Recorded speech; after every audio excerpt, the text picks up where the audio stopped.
All right, what's up, guys? My name is Dylan, aka Pickle. As you can see, unfortunately, I am by myself today. Tyler seems that he is sick, possibly the vid. I don't know. He's getting tested today. Hopefully, it's not the vid. And Chris, he decided to opt out. It is what it is. But I'm just gonna run through the games here. Should it take too long? Um, so let's jump right into it. Sorry we weren't here last week. Thanksgiving and everything, a little busy, but I will say Thanksgiving Day was very great to me. I hit all four bets, 14 parlay. It was a beautiful day, 4-0. Didn't bet too much. It was a weird week last week, but I like some of the spreads this week. So we'll see what we got. So let's see. The first game we got Bengals at Dolphins, Miami minus 11, total at 53. I see you, MLB Joey. What's up, man? Uh, this game, Miles Gaskin is back. So that's a huge. Now, the Dolphins have not been double digit favorites since 2009, I believe. So this spread is insane. No Joe Burrow, obviously, career is probably done with. That was an awful tear. Brandon Allen is their starting quarterback. Brandon Allen is trash. I just can't see the Dolphins blowing anyone out by 11 points. I'm not going to touch this game, but I'm going to go with the Bengals here. I think they can stay within that number. I just also Tua and Fitzpatrick. I don't know who's starting. They haven't named one. Tua is still questionable. I'm assuming if he's healthy, he's going to play. But I don't think it matters who's quarterback. I don't see them covering this number at all. Let's jump into the next one. We got Colts at Texans. So the Texans, if y'all don't know, got caught doing steroids, which Brian Cushing is their strength and conditioning coach, and that guy is a steroid. Literally, that's all he does. Um, Sean Watson's been balling out this year, balling out. He's being overlooked 100%. The Colts, they were hot, not so hot last week, but the Colts are 7-0-1 in the last 8 against the Texans at the Texans. So all that tells me is the Colts are going to have a bounce back week, -3. I also like the over because I don't think the Colts defense is as good as everyone's talking about. And Deshaun Watson can put up points. So I'm going to go with the Colts here. All right, we got Browns at Titans, Tennessee -5.5, total at 53. This seems like an easy bet. The Browns may be the worst 8-3 team of all time. Of all time. The Browns aren't good. The Titans are hit or miss week to week. You don't know which team's going to show up. I love the over here. Titans defense can't stop anybody. Browns defense, they give up air yards. So as far as fantasy goes, not only that, it's Tractor Cedo season. Derrick Henry is going to have over 100 yards. Tannehill's probably going to have 3 touchdowns. It's A.J. Brown season. And so I got to go with the Titans here. Not only that, the Browns are 1-10 in their last 11 on the road, which is just awful. And I just can't wake up on Monday knowing that I bet the Browns. I haven't done it all season, and I'm going to continue not to do it. So I got to go with the Titans here, -5.5. All right, we got Jags and Vikings. The Vikings have okay. I see your comment. Hold on, I'll go back. So that actually, so I disagree with you. I actually think that Baker Mayfield. This is a weird comparison, but he is Alex Smith. He is a game manager. That's all he'll ever be. He's not a good quarterback. He's not, but with the style of play they have, I mean, Myles Garrett, that defense, they can stop the run if they can get a hold of that secondary and build it up a little bit more. They're a little bit young still, and that run game and that offensive line are good. But Baker Mayfield, all they need him to do is not turn the ball over and manage games, and he can do that. I think he will continue to be the Browns quarterback. I don't see them getting a better one. All they need is a game manager. That's all they need. And so I think it'll work. Um, Jumping into the next one, we got Jags and Vikings. Vikings minus 10. I don't like this one at all. I just don't see the Vikings beating anybody but 10, but the Jaguars are so bad. They're also fighting for that number one pick with the Jets, who may not get a win. I don't know. And this one's tough.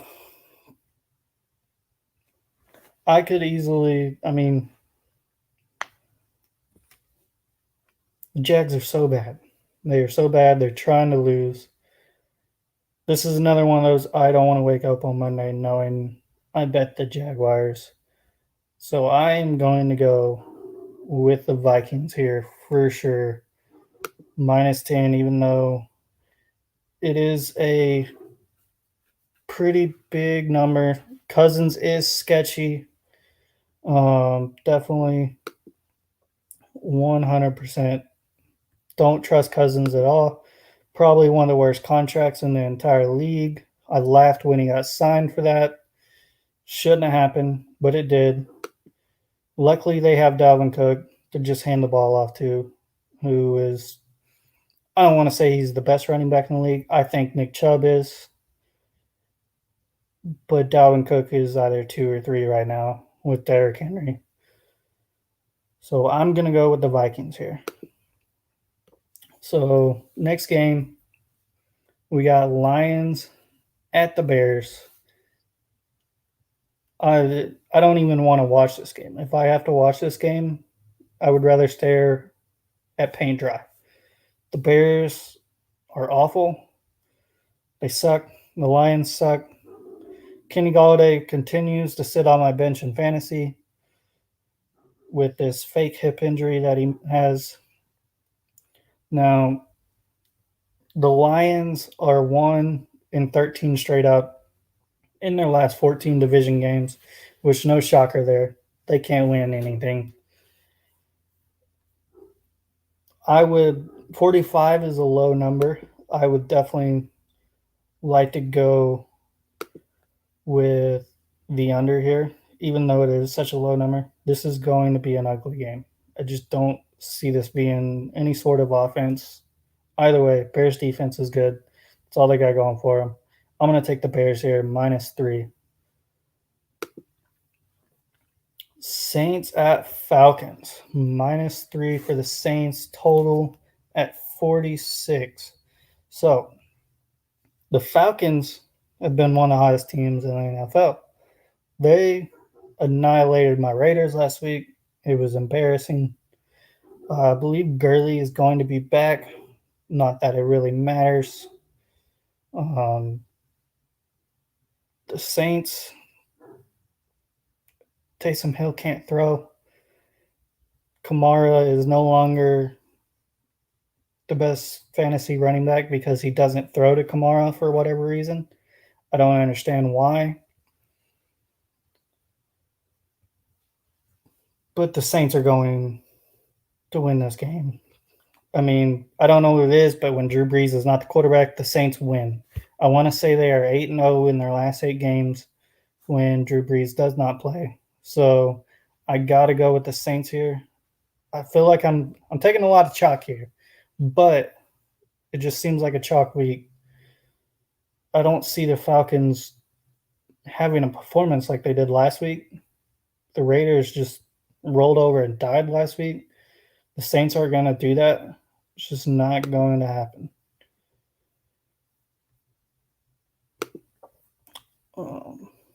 which brings me to my next game. As a fan, I don't even want to watch this game. As a Raiders fan, I don't want to watch this game. Last year, the Raiders started off hot like they did this year. I thought we were going to make the playoffs. I was naive and dumb. I got my hopes high, kind of like I did this year. After seeing that game, even they don't play good on the East Coast. Anytime they go to the East Coast, they play bad. I know it's the Jets. I don't trust the Raiders right now. I don't trust the Raiders right now. The Jets have looked better, but I could easily see the Raiders getting -8 here. It just depends on which Derek Carr we're going to get. We're going to get Derek Carr from last week. Are we going to get Derek Carr against the Chiefs? Which one are we going to get? I don't know. I would take the over in this game. Also, the Raiders probably going to be without Josh Jacobs. Huge hit. I'm going to go with the Jets here. I'm not taking a favor here. As a Raiders fan, I'm going with the Jets. I don't think the Raiders can beat anybody by more than 8. It just can't happen. This may even be the Jets win. It might be the one. Giants at Seattle. Fortunately, Tyler's not here to give me some info so I can hop the other way and fade him. 11 is a huge number. The Giants are looking like the best team in the NFC least.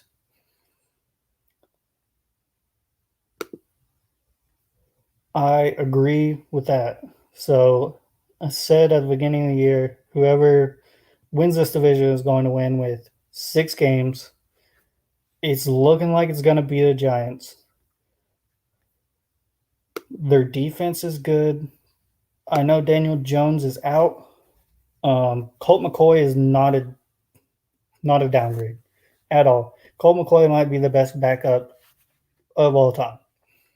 He's not a bad quarterback.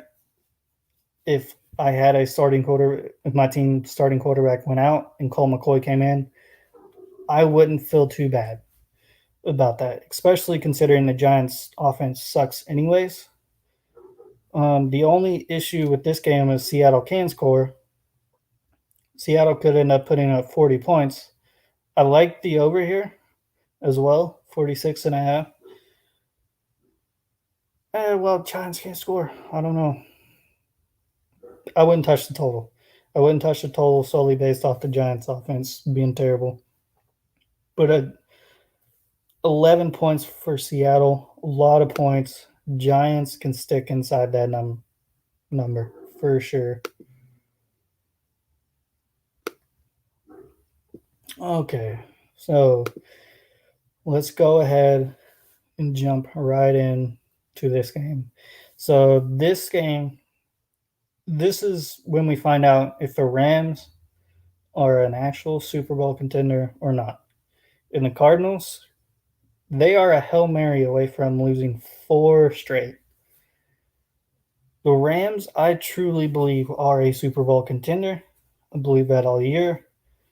I think they you don't know which offense is because some days their offense is fantastic, some days it's awful. I think Robert Woods is going to have a heyday on Patrick Peterson because Patrick Peterson has been awful all year. The only person he has slowed down is DK Metcalf. And then in their second matchup, DK ate his lunch. So Robert Woods is going to have a day. I don't think it matters I wish they would decide on a running back, preferably Cam Akers, because he's clearly the best of all 3. But they won't decide.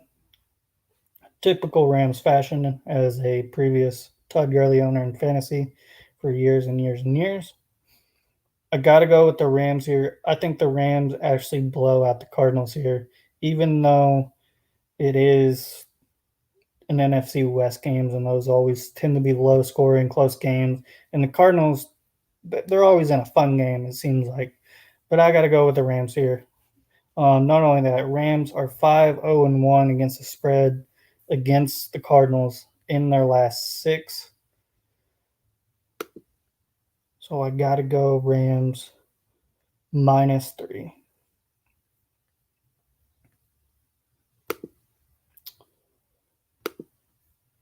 All right, Eagles and Packers. If y'all have been following along, I am addicted to betting on the Eagles. I did it again last week, even after I've lost money, lost money, continue to lose money. Losing money right now on the Eagles. I think I'm officially over it. That Hail Mary, the cover at the end was insane. That's what the Eagles do, though. They pull something out of nowhere when you don't need them to, and when you need them to, they don't. Doug Peterson is addicted to going for 2. And FYI, Carson Wentz, has he been bad all year? Yes. Not a bad quarterback, though. The only reason he's been bad is because the Eagles might have the worst offensive line in the entire league. Carson Wentz has no time to throw at all. I think he could have a better game. The only thing that scares me on this is Aaron Rodgers loves to beat up on bad teams. Aaron Rodgers and Devontae Adams. I mean, Darius Slay is not what he once was. Darius Slay is not good. He's been getting beat every single game. Look at what DK Metcalf did to him last game. You don't think Devontae Adams, who's a top 3 wide receiver in the league, is going to have a fantastic day against him? You're wrong. He's going to take the points at 49, take the over. And I'm officially done with the Eagles. I'm going with the Packers here. I don't like that pick. I don't like it. That's why I'm going to do it. I don't like it. That's why I'm going to do it. I'm going to go Green Bay -8.5 here. I think they can win by 2 touchdowns. The only way the Eagles cover this is in garbage time, like that Hail Mary. Carson Wentz suddenly becomes a good quarterback again. That's what happens. But I got the Packers here, -8.5. Okay. Patriots at Chargers. LA is actually favored here, 1.5, which is surprising. Obviously, this is not the Patriots of old. Now, the Patriots, they own the Chargers historically. I want to say they were 18-3 in their last 21 matchups against each other. Obviously, 2 very different teams. Anthony Lynn is the worst coach in the league. He needs to be fired immediately. He continues to cost the Chargers games. It's not Justin Herbert's fault. Rookie of the year. Justin Herbert is running away with it. I wouldn't say running away. Justin Jefferson's having a very good year, but obviously they're going to give it to a quarterback. And what he's been able to do is impressive. The Chargers defense can't stop anybody. The Patriots, they're not good. Cam Newton's not good. Once he got COVID, he's just not been good. I like Jacoby Myers. I think Jacoby Myers could have a big day today. So I like the over here. I'm probably even going to bet this game at 47 on the over. I probably won't touch the line only because the Chargers find ways to lose games. They should win this game. It's at home, if you want to call it home, because it's not San Diego. Still don't know why they moved to LA. That was a terrible, terrible thing. Okay, fair. I'll agree, Alex. That's fair. You're not wrong. You are not wrong. Adam Gase, worst coach. Anthony Lynn, he's coming up. He's coming up very close. But I hate the Patriots. So I'm going to stick with the Chargers. I think the Chargers finally get a dub here. They finally cover the number. It's got to happen. Probably going to be wrong on that one, though, because the Chargers find the ways to lose the game. But we'll see. Sunday night football. What a terrible game for Sunday night football. I mean, Why is this Sunday Night Football? Like, I understand they make these in advance. They thought the Broncos were going to be good. Broncos are usually good. Now, I will say these NFC or AFC West games usually end up being pretty close. But the Chiefs are the best team in the league until proven otherwise. I honestly think the Raiders are the only team that can actually compete with the Chiefs because they're built to compete with them. Not built to compete with a lot of other teams, but they're built to compete with the Chiefs. The Broncos suck. I like the under here at 51. The Broncos can't score. They're just going to turn it over a whole bunch. And something about these NFC West games, I don't see the Chiefs putting up. I think they would have to put up 40 to 43 to hit that over because the Broncos aren't going to score. The Chiefs defense is pretty good this year. They weren't good last year. They're good this year. But I can't. These are another one of those things I can't wake up knowing I bet the Broncos against the Chiefs. It's just one of those things. Like, I think it'll be an ugly 2-touchdown win. I don't think it's going to be Pat Mahomes throwing for 500 yards like he did last week by any means. But I'm going to go with Kansas City here just because I can't go with the Broncos. I mean, the Raiders blew out the Broncos. And they had a quarterback then. I don't even know if they have a quarterback going tomorrow. Which, by the way, the NFL, let's baby the Ravens, give them 27 extra days, but all of a sudden the Broncos don't have a quarterback. You can't cancel the game or move the game, something. Well, I mean, nobody wanted to even watch that game. It was terrible. He couldn't complete a pass. Like, what are we doing? Just terrible. So let's jump into Monday Night Football. We have 2 Monday Night Football games. This one's the early one. We got the 4 o'clock game. The Steelers still undefeated. This may be their toughest game all year, which, I mean, they just have a terrible, like the easiest schedule of all time. Like, even looking at their schedule, I don't think they're going to go undefeated, but they may, just solely based off how bad their schedule is. I've been pretty right on the Steelers, I feel like. Now, I did see a stat because I've been all over. Steelers play close games. They don't blow people out. Apparently, that's not the case this year. They're actually tied for second in most blowouts, or what is considered a blowout, I should say. So they can cover that number. I don't see them being able to because Washington has a top 3 secondary in the league, and all the Steelers can't run. All they throw it 51 times a game, which when you have Big Ben, why are we throwing it 50 times a game? I don't understand. I agree. I mean, they're not that good. They almost lost RG3. Trace McSorley came in and just threw a bomb immediately, right over the top. Now, the Steelers' defense is legit, but they lost Bud Dupree. He's gone, and they lost Bush. They lost their 2 middle guys, okay?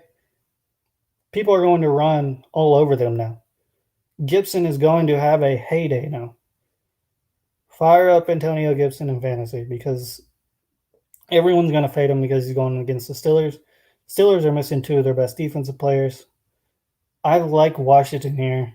I don't know that Washington's going to win, but they can stay within that 7. It's going to be a good game. It's going to be a battle. McLaurin's going to go off. Deontay probably going to go off. It's going to be a battle. All right, Bills at 49ers. 49ers, I don't know. I'm honestly a little shocked that they're favored here. Did I write that down right? I mean, I know they're at home, but that just don't sit right with me. Yeah. I mean, So I don't get this spread at all, I'll be honest with you. Now, I know the 49ers historically on Monday Night Football, very good team. Bills historically Monday Night Football, very bad team. So maybe that's why they're kind of doing this. But this ain't the same Bills. The Bills can score. Um, 49ers have Mostert back. They're a different team with him. That guy is fast. He's really fast. I'd love to see him and Tyreek in a 100-yard dash straight up. It would be fantastic. I'm going to have to go with the Bills here because there's no reason. The Bills as an underdog, coming in as an underdog, like they got a chip on their shoulder. They got to prove something now. Because I feel like they've been favored in quite a few games this year. So I'm going to go with the Bills here. And because of COVID, we have a Tuesday night football. This might be the best thing about COVID is the fact that we get NFL games on Tuesdays, Wednesdays, all sorts of days. We got football. It's fantastic. Now, I have been on the right side of the Cowboys week after week, I feel like. I also said the Ravens suck at the beginning of the year. Lamar Jackson, not a good quarterback. They just need to put in Trace McSorley. I agree, Alex. No reason to start Lamar. He can't throw the ball. He's not good. He can run. Like, sure, you're probably better with him. But if you want to succeed in this league, Lamar is not the answer. He can't throw. People thought he could throw last year, but that's just because they didn't have tape on him. Now, if they have tape on him, he can't throw. People are shutting him down. Even as bad as that Cowboys defense is in that secondary, they can't throw. Now, J.K. Dobbins is off the COVID. He no longer has the vid. J.K. Dobbins is legit. He is good. He's about to take over this backfield. Cowboys are not going to be able to stop him. 7.5 is a big number. Cowboys are bad. Very bad. And the Ravens like to beat up on bad teams. Good teams, they're very bad. Bad teams, they beat up on them. If I bet this game, I'm going to buy that half point. I don't like the hook, but I will take the Ravens minus 7.5 here. And also that, like I said, J.K. Dobbins going to be fantastic, which I totally forgot about this. You're right. They're playing in Arizona, I believe, if I'm not mistaken, correct? Could be wrong. But I know they got strict rules going on over there, and basically no one can play. And no Dak, no chance. Dak's not good anyways, although what he was doing this year was impressive, I'll be honest. Oh no, I got the vid from Tyler. Anyways. But yeah, what Dak still has the most games this year with 400 plus passing yards, which is insane. He played like 5 games. So it'll be interesting to see how he recovers and how he comes back. What the Cowboys even do with him because they have to sign him. I mean, after he's putting up those numbers, I can't imagine they don't sign him back unless they just go all in and trade for Trevor Lawrence. It's the only reason they wouldn't, in my opinion. But that wraps it up, guys. Hope you enjoyed it. For those commenting, I appreciate it. Made it a little bit better being by myself. This is TRHS Sports. If I make any big bets, I will post them in the Facebook group. Become a Patreon, join, all of that good stuff. I will see you guys next week, hopefully with a couple of co-hosts. Thank you.